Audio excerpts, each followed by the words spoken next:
Humanistic capitalism. Humanistic capitalism is a concept that seeks to unite humanism, specifically the safety and health needs of people and the environment, with market forces and a market-based economy. Mohammed Yunus describes humanistic capitalism as a socially conscious business world where investors are content to recoup their investments but do not expect additional dividends. The idea of humanistic capitalism is linked with the idea that fundamental changes must take place in economics today, as humanistic capitalism requires that there be a blending of the non-profit and for-profit sectors. If investors can accept the decrease in financial returns for those on a social level, humanistic capitalism will become a successful force in driving economic and social change. Philanthropy is a fundamental concept to humanistic capitalism. While the idea of humanistic capitalism is still growing, over 72% of social entrepreneurs say that raising money is a problem, and fundraising is a major issue to social entrepreneurs who rely on philanthropy for support and funding. Businesses today. There are also many businesses today that already combine the needs of the environment with the needs of people and the environment. Sustainability, a company established in 1987, defines their purpose as to seek solutions to social and environmental challenges that deliver long-term value, and has worked on projects to identify opportunities to innovate products and services with a reduced environmental footprint. JEP Foundation promotes the philosophies of humanism.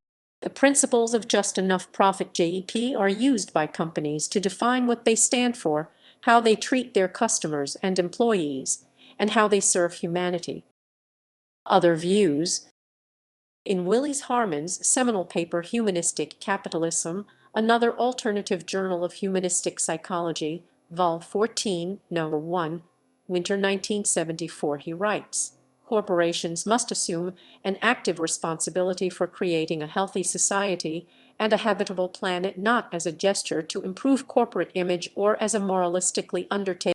In the end, good business policy must become one with good social policy.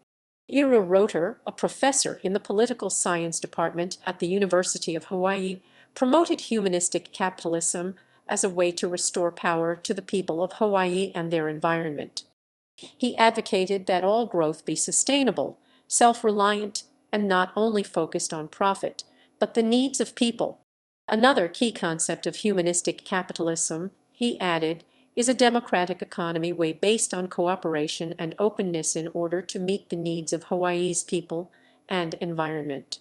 President William Talbert of Liberia 1971–1980 advocated humanistic capitalism as an economic development model for his country. Talbert described his form of humanistic capitalism as a combination of free enterprise, the traditional altruistic way of life in Africa, and Christian morals and values. He dubbed the latter two components as humanism. He declared in his annual address to Parliament in January 1977, humanistic capitalism has as its primary concern and central interest the individual person, whose value, worth, and dignity must be considered supreme, and should never be exploited in any manner, but rather ever respected and protected. He admonished the wealthy people, the Americo-Liberian elite, to invest part of their wealth or profits of their companies in projects to help the impoverished masses of Liberia by raising their standard of living. By creating a larger entrepreneurial middle class, the country would become less dependent on foreign investors and Liberia would achieve some sort of self-reliance. Although Talbert, a successful businessman himself, President Talbert remained committed to humanistic capitalism until his murder in April 1980 by soldiers conducting a successful coup d'état.